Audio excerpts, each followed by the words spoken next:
ও আমার কলিজার প্রাণপ্রিয় বন্ধুরা, ইউটিউব, ফেসবুক, টিকটক সব বন্ধুদের বলছি, আমি কামলা দিয়ে খাই, ভিডিও ঠিক মতো বানাইতে পারছি না বন্ধুরা।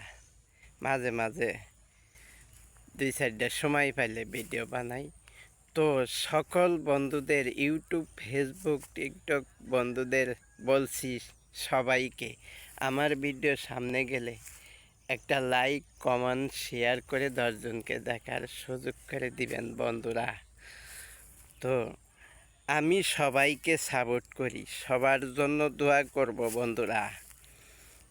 আমার জন্য দোয়া করবেন, একটা করে শেয়ার করে দিবেন, 10 জনকে দেখার সুযোগ করে দিবেন বন্ধুরা। ভালো থাকেন, খোদা হাফেজ।